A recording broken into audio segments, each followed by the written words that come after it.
Bienvenidos una semana más a Diario Salir. Anoche tuve un sueño, un programa que hacemos Julia Higueras y Fernando J. Aguas, en emisión para www.clickradiotv.es, Radio Cadena Española Madrid, Armonía Duero de Tordesillas, Diámetro Radio de las Islas Canarias, Asturias 78 de Valencia, Radio Sur FM de Córdoba y la nueva Vicus Radio de Galicia. A todos los oyentes, un cordial saludo desde Madrid. Julia, empezamos nuestra aventura radiofónica semanal con mucha formación, información y entretenimiento de la mano de nuestros invitados.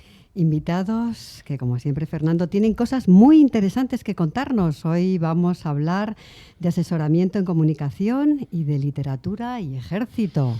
Y para darnos a conocer estos interesantes temas, ¿quiénes nos acompañan hoy? Pues hoy nos van a acompañar Ana Vázquez, periodista y fundadora de Balboa Comunicación, y Norberto Ruiz Lima, teniente coronel del Ejército, filólogo, escritor y comunicador. Muy completo. Antes de empezar, y como siempre hacemos, vamos a recordar que Diario Salir Anoche Tuve un Sueño nace de la colaboración de Diario Salir y Anoche Tuve un Sueño, dos revistas muy diferentes en sus contenidos y estilo, pero con objetivos comunes: el optimismo, el compromiso social, la solidaridad, la accesibilidad y la protección medioambiental.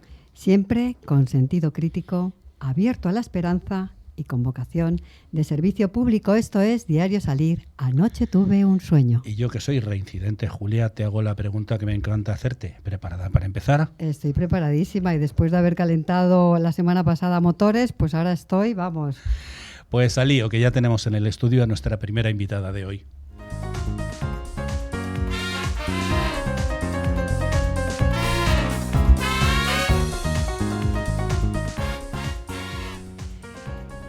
Hoy, queridos oyentes, tenemos con nosotros en el estudio a Ana Vázquez, periodista madrileña que cuenta con más de 25 años de experiencia en comunicación. Ahí es nada, comenzó en el Departamento de Comunicación de la cadena SER, posteriormente fue jefa de prensa en Radio Nacional de España y hace unos cuantos años, creo que 14, corrígeme si me equivoco, querida Ana. Perfecto, 14 años. Fundó Balboa Comunicación. Ana Vázquez es una mujer apasionada, lógicamente porque ya lo dijo el filósofo alemán Hegel: nada grande se ha hecho en el mundo sin una gran pasión. Y la gran pasión de Ana Vázquez es ayudar a las marcas a que encuentren su propósito. Nada fácil, por cierto, ni nada más ilusionante. Ella siempre ha defendido la comunicación con valores y lo ha hecho cuando los valores eran la nota discordante en el pentagrama nacional. Lo intangible no tenía cabida en las cuentas de resultados, pero ¡zas!, eso cambió y Ana Vázquez se convirtió en un referente en su sector. Un verso suelto, muy cuerdo y muy auténtico. Buenos días, Ana Vázquez, bienvenida a esta casa. Buenos días, Julia, buenos días, Fernando. Muchísimas gracias. Gracias a ti por venir. Por invitarme.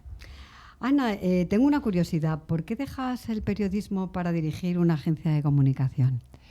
Bueno, yo empecé en los medios, pero en departamentos de comunicación hace 25 años, algo más de 25 años, cuando todavía no se hablaba mucho de comunicación. Y mi caso era un poco especial porque yo hacía comunicación en un medio de comunicación.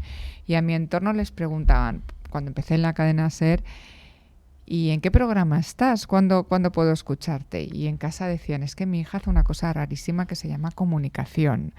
Entonces, esto es yo tampoco sabía muy bien qué era aquello de comunicación. Ahora estamos todos muy familiarizados, pero hace tantos años, 25, 26, la comunicación era algo bastante minoritario, por decirlo así.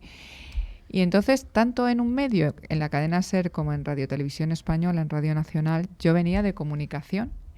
Venía de los medios haciendo comunicación hasta que di el salto al mundo agencia, que es muy diferente, pero que tiene una base similar. Me gusta muchísimo la comunicación y creo que a día de hoy yo me divierto con la comunicación y aprendo cada día. Para mí es el reto de... Me divierto con mi trabajo y además me parece que en este momento la comunicación es mucho más estimulante que hace unos años porque es mucho más compleja y creo que tiene mucho más que aportar que cuando yo empezaba, que estábamos también definiendo todos nuestro camino. Eso que dices de en qué televisión trabaja o en qué radio se le puede escuchar, yo creo que nos ha pasado a todos. Cuando dices, soy periodista, ¿y en qué televisión trabajas? ¿En qué radio estás? Parece que es que no hay otras formas de comunicar, ¿no? He leído en algún sitio que te gusta crear marcas sólidas y cercanas. ¿A qué te refieres? ¿Qué requiere una marca para ser sólida y cercana? Pues yo creo que internamente debe tener ese propósito. Tiene que ser una marca que quiera hacer las cosas de una manera diferente. Creo que en ese debate ya empieza a conectar a las marcas. Es algo que ha venido muy rápido. Están en ese análisis las marcas de unos años a esta parte. Es curioso porque hemos tenido durante muchos años, ha habido un cierto inmovilismo por parte de las marcas en pensar y en hacer las cosas con muy pocos cambios, con muy poca evolución, pero de unos años a esta parte, y quizá porque la sociedad lo pide, las marcas han visto la necesidad de cambiar su propósito, sus valores, como mínimo de revisarlos. Y ahí estamos en las agencias o los profesionales que nos dedicamos en la comunicación para ayudarles a fomentar ese debate y para enseñarles que se pueden hacer las cosas de otra manera, revisar un poco los objetivos o como mínimo cómo hacer las cosas para conseguir los objetivos que te planteas.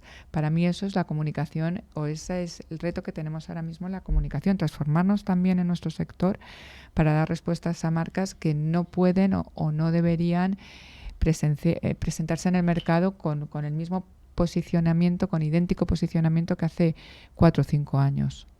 Bueno, ha cambiado todo mucho, ¿no? Realmente los consumidores están empujando, ¿no?, ese cambio. Yo siempre, al principio, ya lo sabes bien, Ana, pensaba que el cambio tendría que venir por arriba, ¿no? Y tenía que estar liderado por gobiernos, etcétera, etcétera. Pero ahora sí que he visto que hay un cambio porque son los consumidores, sobre todo los millennials, la generación Z, todos estos que quieren un cambio ya. En todos los aspectos y en todos los ámbitos, ¿no? Y están obligando a las empresas a que así sea, ¿no? Y vosotros desde los departamentos de comunicación, las agencias de comunicación, tenéis que plantearles a las empresas que esto es así, o lo toman o cogen este camino o tendrán muchas dificultades para seguir, ¿no?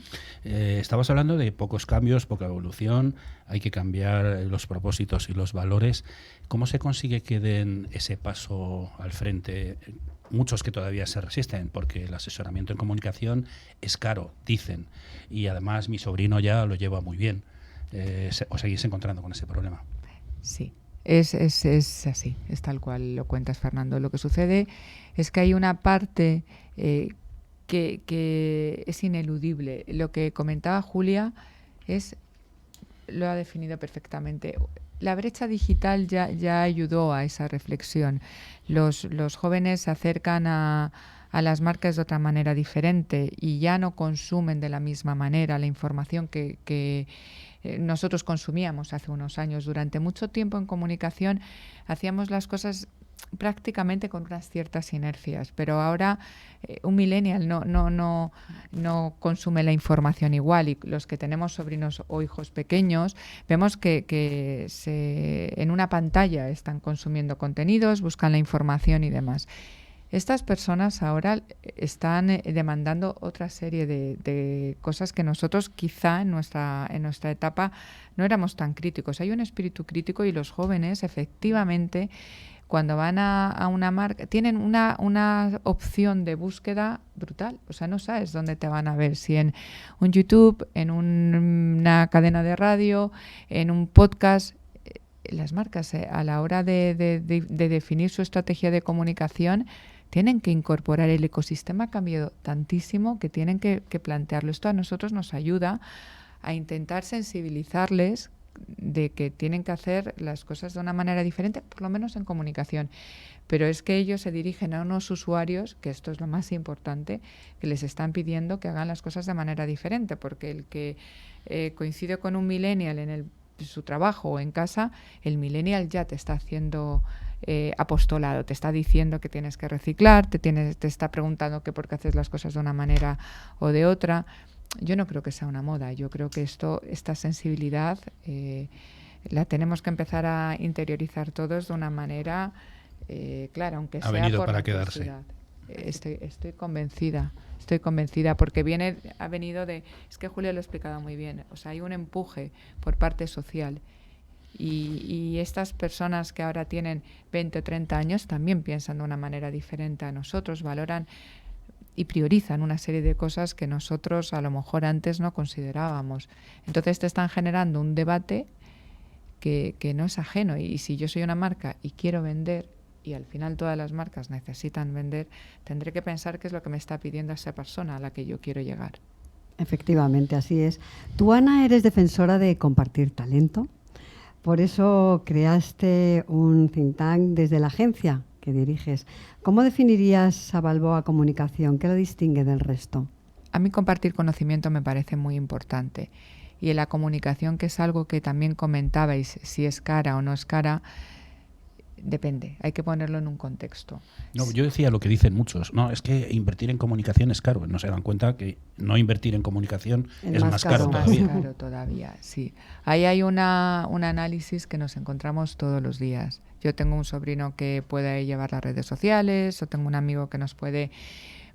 Esa es una dificultad que tenemos. Todo el mundo sabe de comunicación y hay una cierta tendencia a bueno, todavía siguen estas prácticas, ¿no? Nosotros en la agencia lo que intentamos es posicionarnos desde esa posición de consultoría y desde la experiencia que tenemos desde hace tantísimo tiempo. Hemos incorporado perfiles muy diferentes para que, aunque nos inviten a plantear una estrategia, nosotros la podamos enriquecer desde diferentes ángulos, incorporar una mirada de sostenibilidad, incorporar un concepto creativo si se puede, incorporar una estrategia de marketing digital. Yo creo que eso es lo que nos diferencia. La comunicación la vemos cada vez más compleja y pensamos que debe incorporar muchas miradas, o sea, no debe ser unidireccional. Vamos a hacer una estrategia solamente para llegar a los medios, a nosotros en muchas ocasiones se nos queda muy limitada. Entonces, ¿en qué nos diferenciamos? Yo creo que en la versatilidad de los perfiles que tenemos en la agencia. Y luego en nuestro posicionamiento. Nos gusta compartir conocimiento, pusimos en marcha un think tank, Julia está en ese think tank para subrayar la importancia que tiene esa mirada sostenible. Y salvando un poco la distancia, nosotros en Balboa algo tenemos que ver con Anoche tuve un sueño. Anoche tuve un sueño para mí siempre ha sido muy referente en cuanto a los mensajes, en cuanto al pensamiento. Pero hay otra cosa que es muy importante, y es que Anoche tuve un sueño empieza como revista y tiene un podcast y tiene encuentros mensuales y da unos premios. Es la esencia de la comunicación, o sea, es intentar que tu mensaje llegue en distintos formatos. En diferentes formatos, porque no sabes dónde va a estar el público con el que puedes conectar. Pues salvando las distancias, yo creo que eso es Balboa Comunicación. ¿Cómo se consigue que den el paso algunos de los clientes que todavía ven la comunicación de una manera anticuada, ¿no? O que no tienen perspectiva de futuro, de un futuro que está aquí ya, ¿no? ¿Qué haces? ¿Cómo les empujáis desde la agencia? ¿Cómo les convencéis? Yo creo que cada vez es más sencillo porque cada vez hay marcas más grandes que lo están haciendo. Entonces es tan fácil como enseñarles a lo mejor una entrevista con un presidente de una marca de referencia que dice que ya no solamente venden pañuelos, o que no, la supervivencia no está por vender pañuelos, porque tienen que vender pañuelos y explicar y ser muy transparentes y explicar cómo fabrican esos o cómo elaboran esos pañuelos. Entonces es que yo creo que empieza a estar mal visto que no hagas nada, o sea, ya aunque sea simplemente por esa inercia.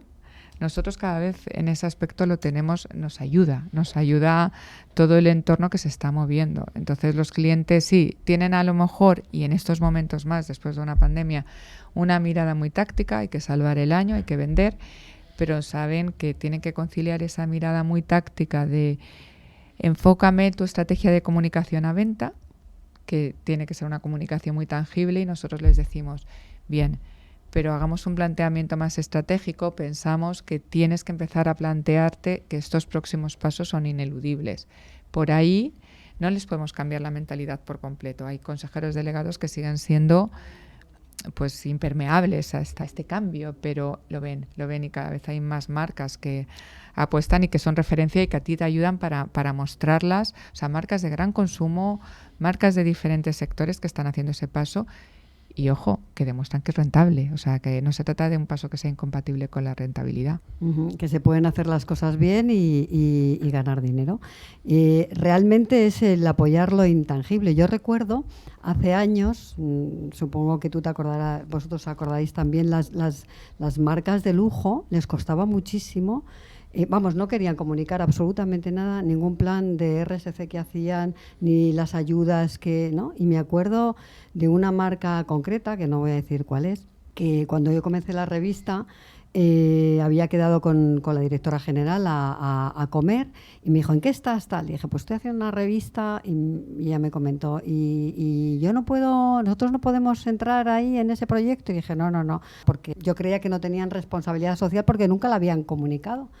Y cuando se lo comenté se enfadó conmigo porque realmente tenían muchísimo, pero la culpa no era mía, era que ellos no sabían comunicar todo lo que estaban haciendo desde la responsabilidad social. Y a partir de ahí, yo estoy hablando de hace 12 años, muchos, esa empresa de lujo empezó a comunicar todas las cosas que hacían en esa dirección y no han dejado de hacerlo, con lo cual ha debido ser muy positivo, ¿no? Claro.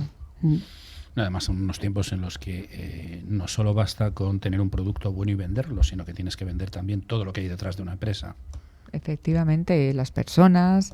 Ahora vemos que los equipos hay que cuidarlos mucho, porque es que también estamos hablando de la sostenibilidad. También estamos hablando de, o sea, es que esto no es lineal, no va en una dirección, o sea, es un comportamiento que afecta a toda la estructura de una organización, la cultura de la marca.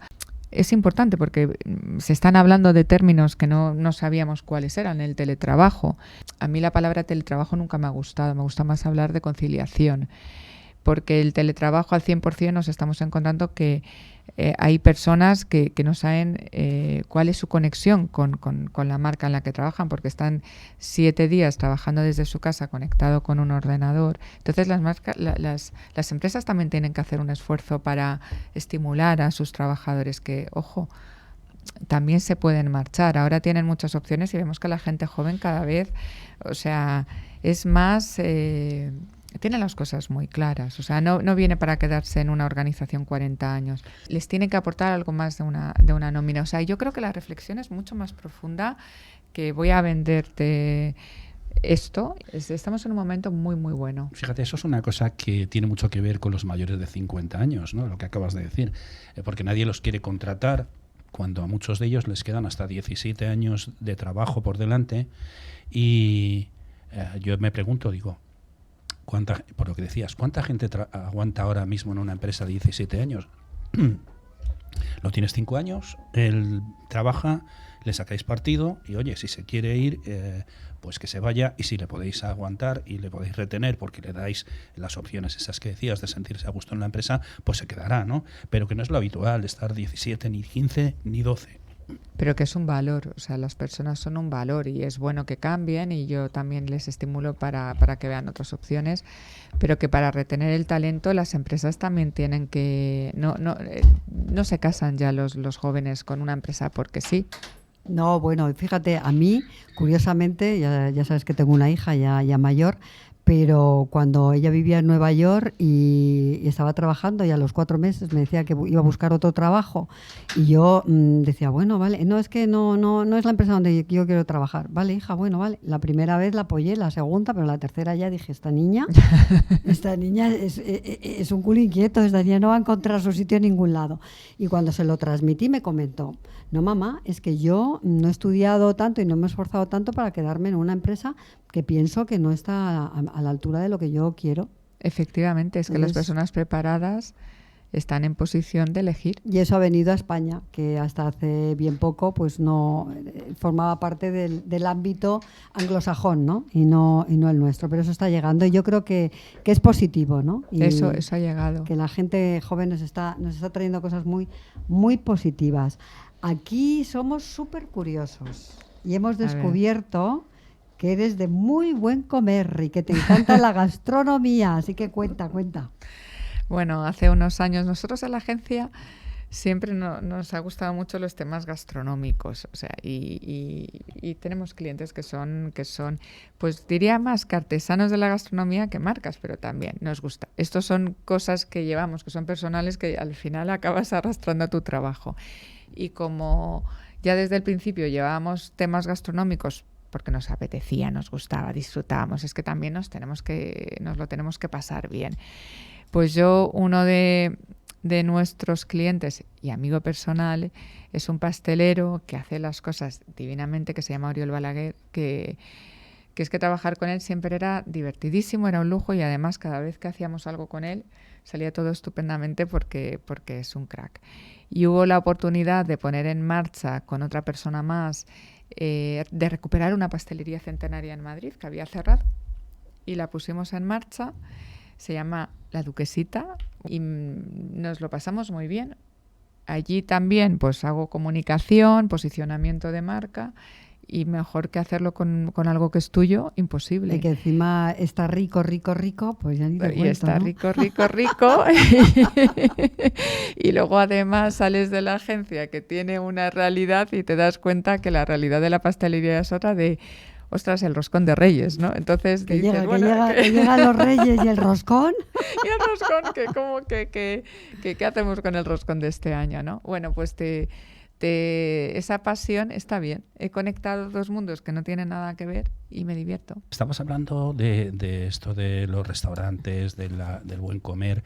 La pandemia también ha cambiado un poco la forma de entender las cosas, ¿no? Por ejemplo, yo hablaba hace poco con Nino Redruello de Fismuller y La Ancha, que decía que él no quería saber nada de redes sociales hasta que entró en las redes sociales y se ha dado cuenta que es no solo las redes sociales, la página web, el envío a domicilio, la recogida, y entonces decía que había cambiado porque además habían incorporado toda esa tecnología a las compras, a las ventas, a lo que tenían en el almacén, y que claro, habían dado un paso de gigante.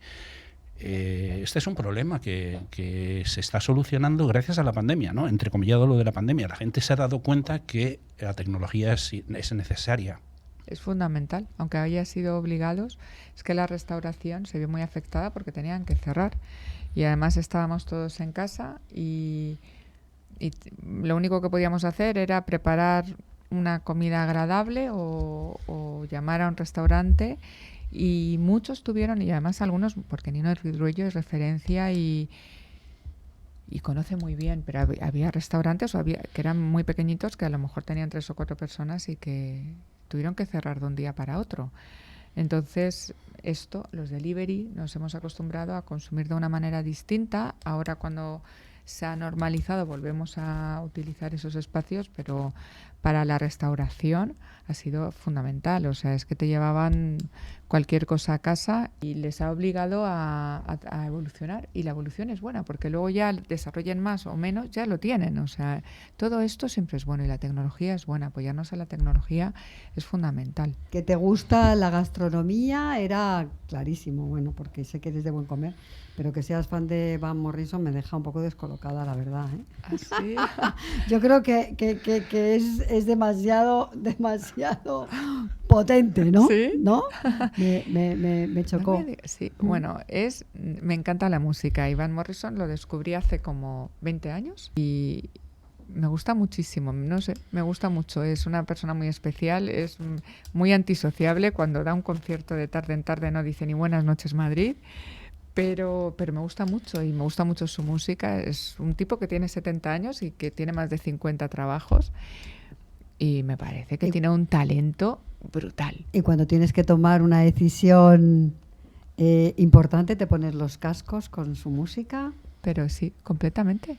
¿Cómo lo sabes? Es que es así. Es que es así. Porque me lo imagino. Es que es así. Es más, a mis amigos cuando vienen me dicen, ¿puedes quitar ya a Van Morrison? No sé, digo, espera, que este tema te va a encantar. Y ya llevamos 20. Nos quedan un par de minutos. Yo te quiero hacer una pregunta. Julia y yo somos clientes, nos sentamos frente a ti, volvemos a la comunicación. ¿Cómo nos vendes a nosotros, a cualquiera, que la comunicación es fundamental para una empresa? ¿De qué tienes que convencer a un cliente? Te diría que dónde estás, te preguntaría que dónde estás y que dónde quieres estar. Y en ese camino tendrás que incorporar la comunicación de forma imprescindible y desde el primer minuto. O sea, tú tienes que crecer y nosotros te podemos ayudar a crecer generando un valor. ¿Podemos decir que hay que ser conocido y reconocido? Sí, fundamentalmente. Tú haces un programa de radio que necesitas que se escuche y que se conozca. Tú haces unos bombones y quieres que se conozcan. Da igual. Vendes unas frutas y necesitas que se conozca. ¿Dónde estás ahora? Y de una manera muy honesta. ¿Y cuál es tu objetivo? ¿Dónde quieres estar? Y siempre querrás estar un paso por delante. Y la comunicación te puede ayudar. Así que ya lo saben todos los oyentes. Quien quiera estar un paso por delante, pues a contratar a Balboa Comunicación, ¿no? Ahí tengo otra pregunta. Como decía aquel presidente que no vamos a nombrar ahora, ¿ves brotes verdes tras esta persistente pandemia? Sí, sí.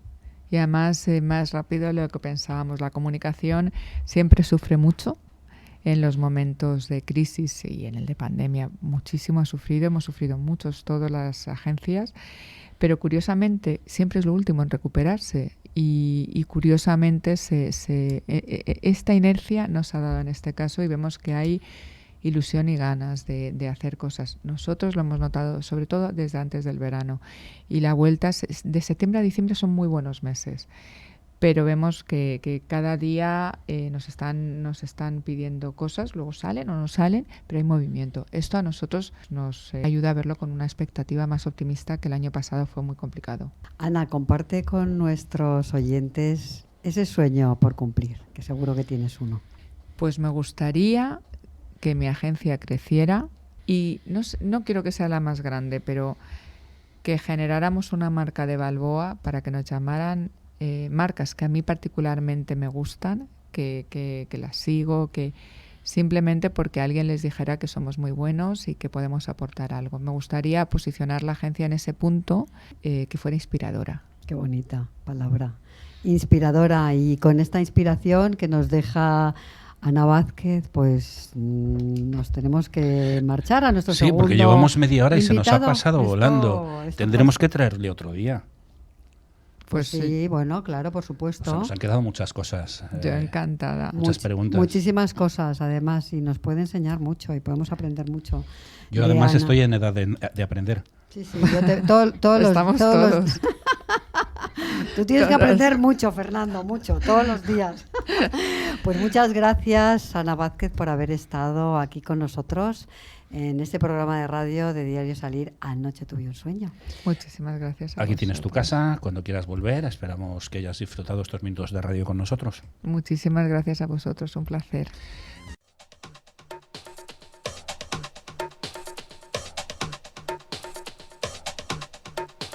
Tenemos ahora en el estudio a Norberto Ruiz Lima, teniente coronel del Ejército, filólogo, literato y responsable de comunicación del Ejército de Tierra. Norberto Ruiz Lima nació en Sanlúcar de Barrameda en los años 60, no digamos cuándo exactamente. Es militar del Ejército de Tierra con el grado de teniente coronel, como decíamos. Ha participado en numerosas misiones en el extranjero con Naciones Unidas, la OTAN y la Unión Europea. Es también licenciado en Filología Española y desde 2013 es director del periódico Tierra que edita el Ejército. Además de ejercer la dirección, escribe artículos relacionados con la vida de los soldados españoles. Ha escrito también varios libros, como la novela de ficción histórica Las mareas no suelen equivocarse, Soldados de Mostar a la ruta Litium, estoy espesito, y Misión Bosnia, la ruta de los españoles, del que es coautor. No sé si tendrás alguno más, luego nos lo cuentas. Escribe además un blog literario, El escritor, sus fantasmas, los libros y la noche, donde los libros es el universo central de sus escritos. Mi teniente coronel, ¿te puedo tutear? Ah, por supuesto que sí. Primero porque somos amigos y segundo porque estoy encantado de estar aquí. Pues gracias por estar con nosotros.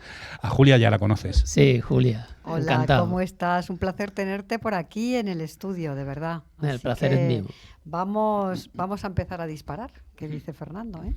Te hemos presentado como militar y como literato eres filólogo, pero ¿qué empuja a un militar a hacerse filólogo y literato o a un literato y filólogo a hacerse militar? La verdad es que yo siempre tenía una vocación de que me gustaba escribir, pero estaba equivocado porque lo que me gustaba era leer. Y entonces sí que tuve mis dudas si coger ciencias o coger letras, como todos. Cuando acabamos el bachiller, todo el mundo tiene esas dudas. Y mi idea inicial era estudiar náutica, porque toda mi familia es marino mercante. Uno de los libros que yo tengo publicados se llama La máquina del mundo y es sobre mi bisabuelo, que era marino mercante y práctico. Terminó de práctico en la barra del Guadalquivir y luego, bueno, durante el alzamiento también tuvo una actuación, digamos, destacada para el bando que él defendía, y eso aparece en el libro de Las mareas no suelen equivocarse, que mezcla la ficción y la realidad, pero cuando alguien me pregunta todo esto, ¿qué parte es verdad y qué parte es ficción? No me gusta diferenciarlo, porque al final en la mente del escritor la ficción se convierte en realidad y la realidad se convierte en ficción. Entonces se entrecruzan, ¿no? Se entrecruzan con toda naturalidad, además, y si no lo hace malo ya no sería un libro de literatura, ¿no? Digamos, entre comillas, arte, ¿no? Sería otra cosa. Pero intenté estudiar náutica. Mi padre había estado navegando por ahí, por todos lados, durante mucho tiempo. La verdad es que nunca lo veíamos en casa, ni en mi familia. Los hombres de la casa todos eran marinos mercantes. Y me dice, joder, Norberto, marino mercante, esa es una profesión dura, tú haz lo que quieras, tú sabes que yo no tengo, te ayudo, pero yo no te aconsejaría. Y como mi padre tenía una personalidad fuerte, pues claro, tenía uno que seguir sus consejos. Así que decidí no ir a estudiar náutica y ser marino mercante, y cuando acabé la selectividad pues dije, pues bueno, ¿qué hago que pueda hacer algo de aventuras y tal, que no tenga que navegar muy lejos y tal? Pues digo, me voy a ir a la Academia General Militar, y entonces me fui a la Academia General Militar. Yo estudié ciencias puras, pero siempre me había quedado las ganas de estudiar letras, y entonces cuando salí de la academia tuve 4 o 5 años que andaba muy liado y no pude, pero luego cuando tuve una oportunidad me matriculé en Filología Española y me dediqué a lo que me gustaba. Siempre he leído y yo creo que es un buen deporte. Sí, perdona, Fernando, digo que al final las letras te atraparon.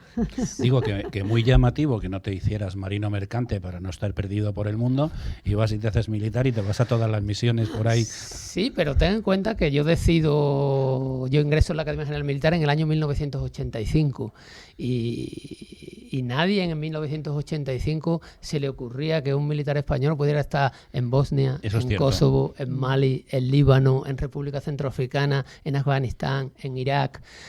A nadie se le pasaba eso por la cabeza, ¿no? Había unas misiones que seguimos manteniéndolas, nuestras misiones constitucionales, pero bueno, tenemos otras muchas y donde nos mandan, vamos. Vamos a seguir hablando de literatura, de tu blog, de tus libros, porque ellos nos van a llevar al ámbito militar en el que trabajas día a día.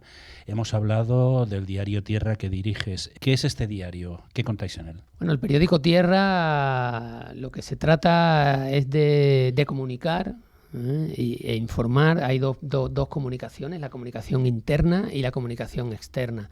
Y el diario Tierra, lo que es el periódico en papel, hace las funciones de comunicación interna en papel y en intranet. Y luego tenemos un digital que la verdad es que es muy leído, porque a la gente, aparte de que estamos de moda, sobre todo este año, desgraciadamente, y digo desgraciadamente porque hemos tenido que actuar en la Operación Balmis, en Filomena, ahora con el tema de Afganistán, que también hemos estado ahí, y bueno, nos dedicamos a que se nos conozcan, y sobre todo tenemos un lema en el periódico y en todo el ejército, que es contar la verdad. De cuando estamos en montaña y hace 20 grados bajo cero, queremos que la gente sepa cómo se siente un soldado a 20 grados bajo cero, que cuando está un soldado en Mali a 50 sobre cero, queremos que sienta lo que son 50 sobre cero, con 2 millones de mosquitos rodeándole la cara,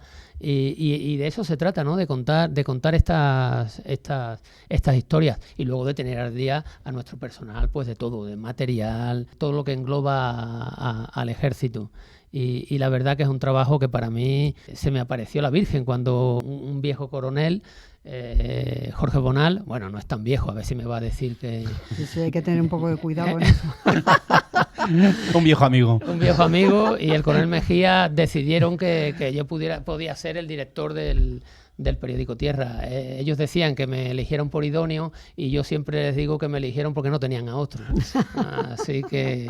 Pero bueno, al final estás ahí encantado de la vida porque se te ve tan contento. Sí, porque hay unas historias que de verdad la gente debe conocerlas, debe conocer historias. Luego hablaremos de ellas. Yo hablaba Fernando de que tienes un blog literario que se llama El escritor, sus fantasmas, los libros y la noche. Bueno, el blog empezó pues como todo, empiezan todos los blogs, ¿no? Yo leía libros y te tomo muchas anotaciones porque leo de esa manera y tengo muchos cuadernitos, moleskines y cuadernitos en casa que iba escribiendo, hasta que un día dije, bueno, como esto se va a perder, estos cuadernitos se perderán en una de las múltiples mudanzas que he tenido, ¿no?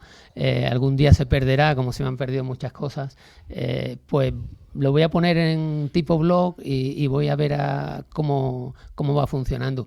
Y El escritor, sus fantasmas, los libros y la noche, el título viene del escritor y sus fantasmas, es un ensayo, un libro de ensayos de Ernesto Sábato, donde maneja tanto la literatura como el escritor y el proceso de escritura. Los ensayos de Sábato hay que tomárselo con tranquilidad porque no son precisamente libros de autoayuda, ¿eh? No. Me gusta.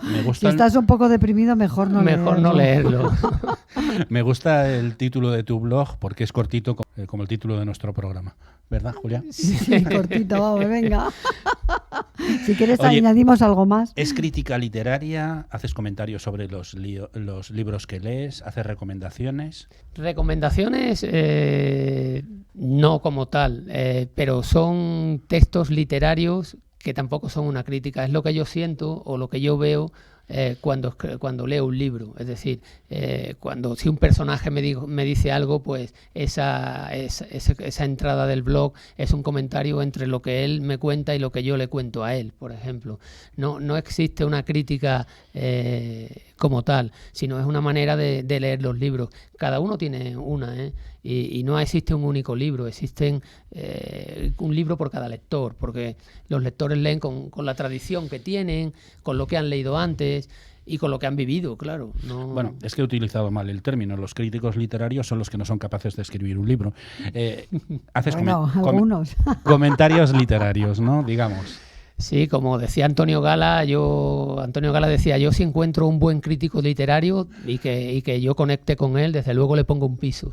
No, pues yo no llegaría a ponerle un piso, pero hombre, me caería bien y a comer iríamos juntos, claro que sí. No, estaba bromeando con lo de que los críticos literarios no saben escribir, pero no, normalmente un crítico literario no es un escritor, es una persona que lee mucho y que advierte su opinión. A mí me interesa mucho este perfil tuyo, ¿no? O sea, desde luego militar, filólogo, también escritor. ¿Cuántos libros has escrito, Norberto? Yo tengo constancia de Las mareas nunca se equivocan, Soldados de Mostar a la ruta Litium y Misión Bosnia, la ruta de los españoles, del que eres coautor, ¿no? Sí, eso fue una...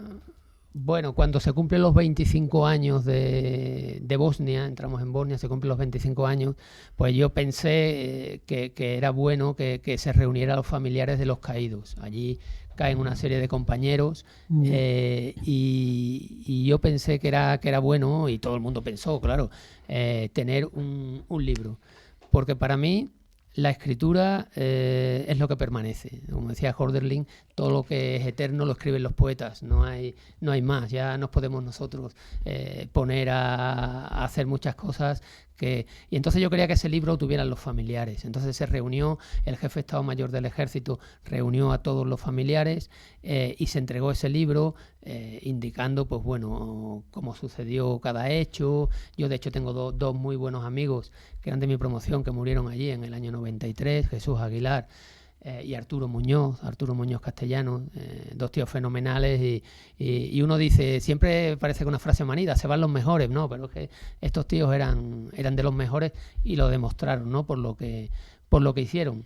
Que en el libro de Soldados sí que aparecen sus historias, pero todos los que estuvieron allí. Entonces quería que quedara como libro, quería que quedara también hizo unas entrevistas a todos ellos, a los que estuvieron allí en aquellos momentos y tal. Y esa era la idea de Misión Bosnia, el permanecer un poquito y que la familia sobre todo se reconfortara sabiendo que 25 años después el ejército no se olvida de nadie. Una vertiente muy periodística, ¿no? Porque al final Sí. cuando un periodista busca eso, ¿no? Los testimonios y da al centro de las cosas, ¿no? Sí. Tu otro libro, Las mareas no suelen equivocarse, lo defines como ficción histórica. ¿Qué se va a encontrar el lector? ¿Más ficción, más historia o volvemos a aquello de entrelazar una cosa con otra? Está totalmente entrelazado, hay personajes reales y hay personajes ficticios. Los malos, por supuesto, son ficticios, porque si no, no podría yo volver por Sanlúcar. Está basada en Sanlúcar de Barrameda y ocurre, pues bueno, después del golpe de Estado de 1936, el alzamiento, de qué ocurre durante ese tiempo, esos días después, y el tiempo después de posguerra, son esos años. Entonces está escrito a 3 voces, que es la dificultad que tiene la novela. Esta para mí es la más literaria de todas y hombre, todas me gustan, ¿no? Pero esta es la más complicada de entrelazar y la más difícil de hacer, porque está hecha en una primera persona. Uno de los protagonistas habla en primera persona, una tercera persona y luego en una segunda persona, habla de un tú, ¿no? Y eso, entrelazar las tres maneras de escribir, pues no es fácil sin que el libro te explote en las manos, claro. Nos has hablado también de Misión Bosnia y finalmente Soldados de Mostar a la ruta Litium. De Mostar a la ruta Litium. Cuentas historias no solo vividas por ti, sino de muchos militares que han participado en esas campañas de Naciones Unidas, la Unión Europea, la OTAN, y que han sido testigos directos de lo que allí sucedía y que tú lo vas contando. Sí, bueno, esto surge como... A mí me gusta mucho la novela decimonónica, ¿no? Y toda la novela decimonónica se escribe por fascículos en periódicos. Nosotros llevamos un periódico, entonces pensamos que era buena idea escribir las historias de nuestras cruces rojas en el periódico. Entonces cada Cruz Roja, para que nos entendamos, una persona que gana una Cruz Roja es una persona que ha hecho actos de valor en determinados momentos y ha entrado en combate, ¿no? Entonces son hechos de armas, por supuesto, y eso queríamos ir recopilando las historias de nuestras cruces rojas, precisamente por eso, para que no se olvide nada, ¿no? Y no estuviera solo en el papel, sino también lo tenemos en digital, en el periódico, y lo que se trata es de ver qué sentían. Hemos hablado con ellos, hemos estado en los sitios, porque lógicamente casi todos los militares de hoy día tienen muchas misiones en las espaldas, porque pues, bueno, hay relevos cada 6 meses y llevamos pues desde el año 92 formando unidad yendo a misiones, que han pasado desde el 92 hasta aquí, pues han pasado bastantes años. Has hablado, sí, perdona Julia, has hablado de cruces rojas. Voy a dar un salto porque lo tenía para después, pero para que la gente se entere, y ahora volvemos atrás, vamos a hablar de esas condecoraciones, porque es el reconocimiento al buen hacer y a la valentía de los soldados y de las que tú tienes unas cuantas. Antiguamente había condecoraciones... No, yo cruces rojas no tengo. No, iba a decir en tiempos de guerra y en tiempos de paz. Decía condecoraciones. Las de tiempos de guerra desaparecieron al desaparecer las guerras declaradas y en sustitución de ellas, y dado que hay situaciones que, aunque no sean de guerra abierta, sí implican conflicto armado, se sustituyeron por otras condecoraciones como la Cruz al Mérito Militar con distintivo azul o con distintivo rojo que comentabas. ¿Qué diferencia hay entre una y otra? La diferencia es en el momento que sea. Inicialmente las cruces rojas se daban en tiempos de guerra. ¿Qué ocurría? Que nosotros íbamos a misiones a partir del año 92, 90, se empieza a ir a misiones en los 90 y no se dan, y hay acciones de combate y ahí muere gente haciendo actos de valor y hechos de valor, pero no se podían dar cruces rojas porque no estaba en la legislación nuestra, la legislación de condecoraciones. Afortunadamente esas historias estaban en los cuarteles, la gente las conocía, la gente las vivía, pero bueno, son hechos que si los leéis, desde luego, que os asombrarán lo que es capaz de hacer nuestros hombres y mujeres en determinadas situaciones. ¿Qué ocurrió? Que yo creo que acertadamente se decidió cambiar la legislación y a partir de finales de los 90 empiezan a entregarse cruces rojas. De hecho, las cruces rojas de Bosnia se entregan en el año 2010 o 2012, no recuerdo exactamente. O sea, que tardaron mucho tiempo en entregar esas cruces rojas, que eran muy merecidas, por supuesto. Lo que pasa es que no eran en guerra, no estaba calificado como guerra las misiones que nosotros hacíamos. Uh-huh. Volvemos otra vez a tus libros, porque Fernando ha dado un salto... Se ha ido a... Es que como lo ha mencionado, quería dejar claro lo que eran las distintas... Sí, casi al final, pero a mí se me quedaban cosas en el tintero, ¿no? En tus libros de misiones se viven experiencias de combate, como habías comentado, ¿no? Y aquí en el estudio, estas experiencias de combate parece que estaban muy lejanas, pero cuando silban las balas por encima de las cabezas de los soldados... es todo menos lejano. ¿Cómo se viven esos momentos, Norberto? Las historias que ellos cuentan, silban las balas en República Centroafricana. Ese hecho fue un ataque que sufrió una unidad de operaciones especiales nuestras en una calle de la República Centroafricana. Ellos siempre cuentan lo mismo, ¿no? Cuando estás ahí, todo el mundo haría lo que hemos hecho nosotros. Hombre, yo siempre digo lo mismo, hombre, todo el mundo lo haría, pero el que estaba ahí eras tú. Exacto. No, esa es la diferencia. Pero sí es cierto que los soldados que van a misión tienen una formación, tienen una preparación, tienen unos trabajos muy específicos. Esa preparación te da muchas actuaciones que son prácticamente instintivas. Entonces, saben cómo suena el sonido porque los has escuchado muchas veces en maniobras. Nosotros siempre decimos que el sudor ahorra mucha sangre y hay que correr mucho en maniobras para luego sepas correr cuando lo necesitas, ¿no? Y sí que bueno, cuando oyes disparos o... Pues bueno, entras en tensión, pero todos actuaron de una manera fría. Hay un caso ahí del soldado Trejo que me gusta mucho porque nosotros normalmente no estamos solos, pero él sí está solo en una garita en ese momento, ¿no? Porque claro, si estamos aquí los tres y pasa algo, pues bueno, entre los tres pues nos vamos ayudando, ¿no? Pero él sí que está solo y actúa como tiene que actuar, ¿no? Empiezan a dispararle, él coge los cargadores, los coloca, se quita las trinchas para estar más cómodo, y por supuesto lleva el chaleco, el antifragmento y va colocando todo hasta que sabe que cuántos cartuchos le quedan, y él se organiza porque entiende cuánto tiempo pueden tardar en apoyarle.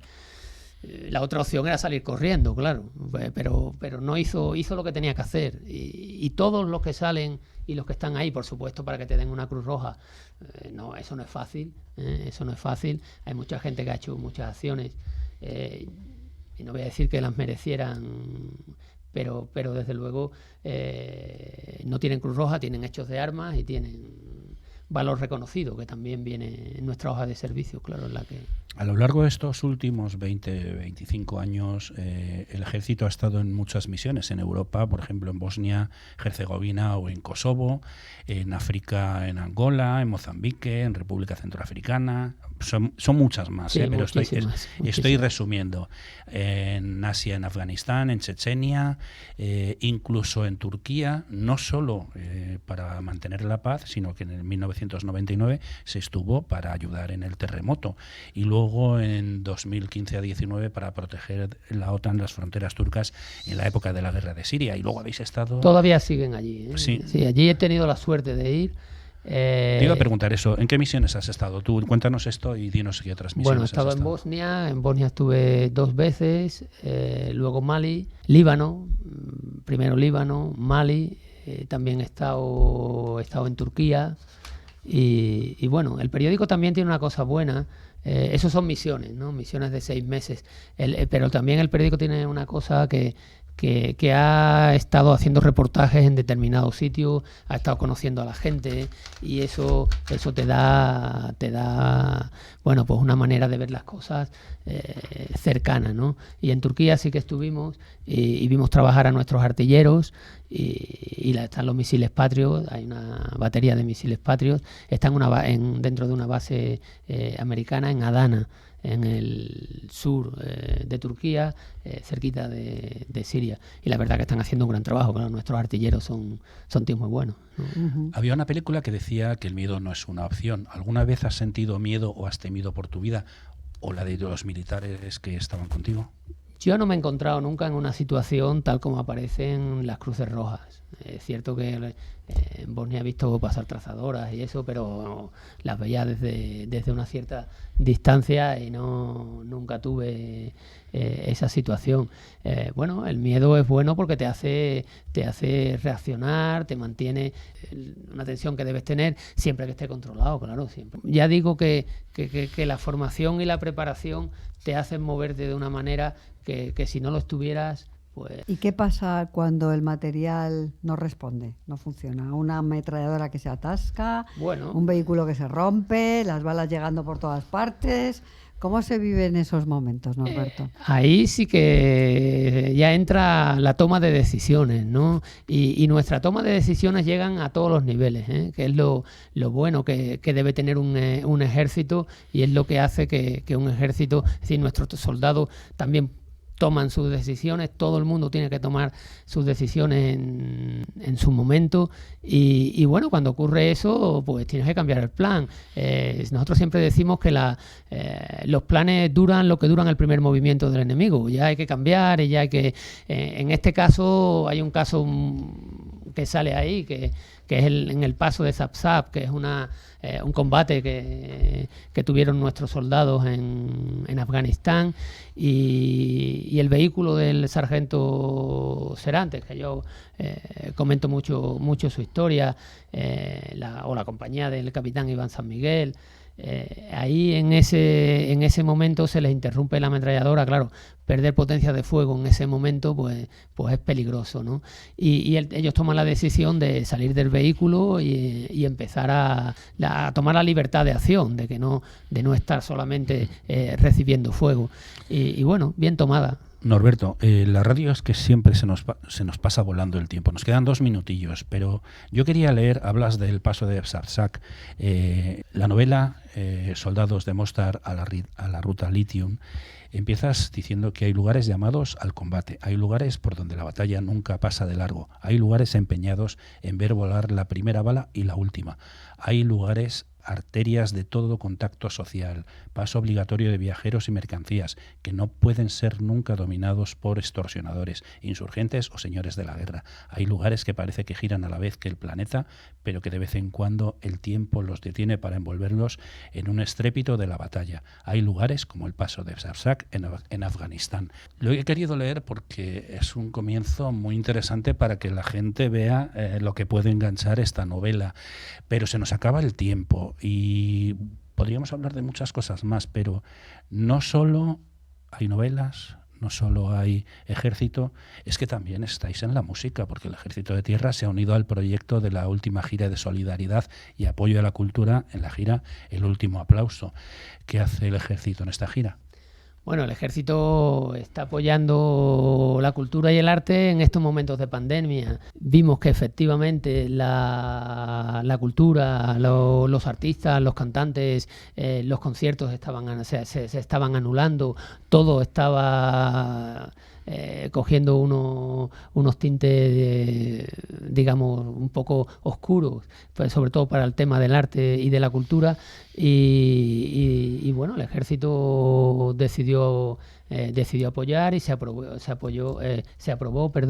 este apoyo a la cultura y a la gente de la cultura, a los cantantes, pero también a los músicos, a los técnicos, a los que montan un escenario, y nuestra idea era esa. Surgió este proyecto, y desde luego estamos abiertos a muchos otros, porque igual que hemos apoyado, que en televisión el Departamento de Comunicación y Ejército de Tierra apoya a series de televisión, pues como Los Nuestros, como La Casa de Papel, o como, bueno, bueno, donde aparecen militares y vehículos, pues ahí estamos apoyando y no tenemos ningún, al contrario, creemos que la cultura es lo que nos une y la cultura también es memoria. Y además los conciertos los emitís en streaming porque los soldados los ven allí donde están, en misiones, y seguro que lo agradecen mucho. Sí, desde luego que sí. Pues el tiempo se nos ha acabado, mi coronel. Muchas gracias por haber venido a hablar con nosotros en Diario Salir. Anoche tuve un sueño.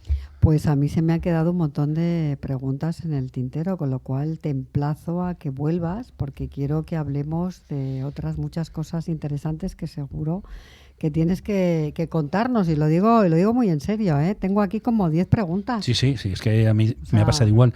Se me han quedado en el tintero muchísimas cosas, pero es que es imposible. Yo no sé por qué, pero la gente me dice que hablo mucho, pero no, yo creo que exagera. No es una cuestión de que hables mucho, es de que tienes mucho que contar. Te iba a decir, que lo hemos comentado alguna vez, que yo cuando hice la mili odiaba el ejército porque me parecía que estábamos allí perdiendo el tiempo. De hecho, yo tiré 25 tiros en el campamento, y un día me montaron en un autobús lleno de militares, me dieron una Z, una metralleta corta que no había disparado en mi vida, y me dijeron, ¡hala, a ir de escolta! Y entonces aquello me parecía surrealista, pero desde hace ya muchos años, tengo que decir que estoy muy orgulloso del Ejército y de las Fuerzas Armadas españolas. Hombre, y de la última misión en Afganistán, hay que estarlo, ¿no? Pero bueno. Sí, la verdad es que sí, hombre, yo creo que tenemos un ejército, sobre todo a nivel de personas, a nivel personal, es un ejército moderno, un ejército muy preparado, y la verdad que en eso estamos, y es fácil. Yo estoy en el departamento de comunicación y siempre digo lo mismo, es que cuando tú tienes este producto, tienes estas acciones y tienes estos hechos, es fácil venderlo y comunicarlo, claro que sí. Y además es un ejército que a mí me llega, o sea, que es un ejército con corazón. Pero es que además se nos han quedado en el tintero cosas como la UME, bueno. Ya. Tienes que volver. Muchísimas gracias. Vuelvo cuando queráis, yo estoy encantado, y muchas gracias, Julia, muchas gracias, Fernando, encantado de estar aquí, y sí que ya paro de hablar. No, es que se nos acaba el tiempo. No es por ti, es por nosotros, porque tenemos un horario. Así que muchísimas gracias, Norberto Ruiz Lima, por haber estado con nosotros en el programa. Muchas gracias. Pues esto ha sido todo por hoy, amigos escuchantes y videntes. Esto se ha acabado, mi querida compañera Julieta. Pues qué pena, Fernando. ¿Qué quieres que te diga? ¿No podemos volver a entrevistarle? No, pero podemos hacer una maratón de 24 horas, 24 semanas o 24 meses. Pues yo me apunto, o sea que sin problema. Fernando, hoy nos han acompañado Ana Vázquez, periodista y fundadora de Balboa Comunicación, y Norberto Ruiz Lima, teniente coronel del Ejército, filólogo, escritor y comunicador. Que nos han contado cosas muy interesantes. Y dicho esto, hasta aquí hemos llegado. Esto fue Diario Salir. Anoche tuve un sueño, presentado y dirigido a la Limón por Fernando J. Aguas y Julia Higueras. Y con Pedro Rodríguez a los mandos de la nave radiofónica. Ya sabéis que tenemos 2 correos, infodiariosalir@gmail.com y redacción anochetuveunsueño.com. Pues también sabéis que nos podéis escuchar en Radio Cadena Española, Armonía Duero de Tordesillas, Diámetro Radio de las Islas Canarias, Turias 78 de Valencia, Radio Sur FM de Córdoba y Vicus Radio desde Galicia, que es nueva, y desde luego, claro, pues desde clickradiotv.es. Gracias a todos los invitados y a quienes nos habéis oído, escuchado, visto, por haber compartido con nosotros estos minutos de radio. Nos vemos por streaming, mismo sitio, mismo día, misma hora. Saludos cordiales. Julia, besito. Adiós.